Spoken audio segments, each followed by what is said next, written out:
Hi friend, welcome back to my channel. ఈరోజైతే మీ ముందుకు వచ్చేసానండి ఒక కర్రీతో. చామగడ్డలు రొయ్యల పులుసు చేయబోతున్నానండి. ముందుగా అయితే గ్యాస్ వెలిగించుకున్నాను, ఒక పాన్ పెట్టుకున్నాను, దాంట్లో ఆయిల్ వేసుకున్నానండి.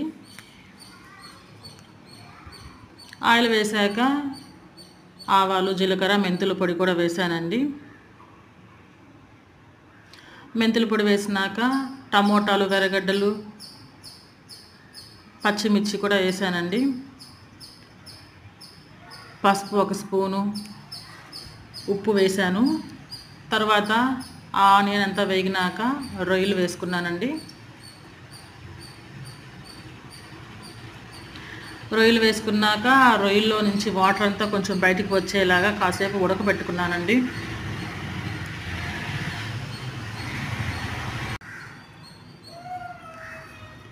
చామగడ్డలు అయితే ఉడకబెట్టుకున్నానండి. ఆ రొయ్యల్లో కారం కూడా వేసానండి, 2 స్పూన్లు. పచ్చివాసన పోయేంత వరకు కొంచెం మగ్గనిచ్చాను. రొయ్యలు బాగా దగ్గరికి అయ్యాయి చూడండి. 1 కప్పు చింతపండు రసం పోసాను.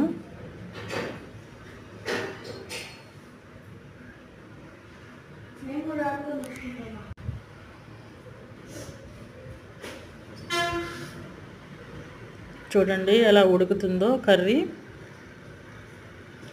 తర్వాత చామగడ్డలు ఆ కర్రీలో వేసానండి.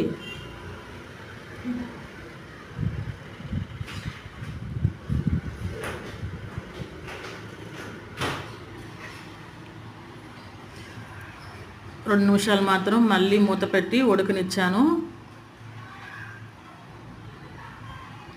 ప్లీజ్ అండి మై ఛానల్ని సబ్స్క్రైబ్ చేసుకోండి, లైక్ కొట్టండి, షేర్ చేయండి ప్లీజ్ అండి. చూడండి కర్రీ ఎలా ఉడుకుతుందో. మళ్ళీ ఒక 2 నిమిషాల వరకు ఉడికిచ్చానండి. కర్రీ అంతా దగ్గరికి అయ్యేలాగా. దగ్గరికి అయిపోయింది చూడండి కర్రీ అంతా. ఆ ఉప్పు కారం అంతా చామగడ్డలకు కూడా పర్ఫెక్ట్గా పట్టిందండి. అంతేనండి, చామగడ్డల పులుసు సర్వింగ్ బౌల్లో తీసేసాను. వేడి వేడి అన్నంలో చామగడ్డల పులుసు రొయ్యలు వేసుకొని తింటే అద్దరిపోతుందండి. మీరు కూడా ట్రై చేయండి ఒకసారి. ప్లీజ్ అండి సబ్స్క్రైబ్ చేసుకోండి.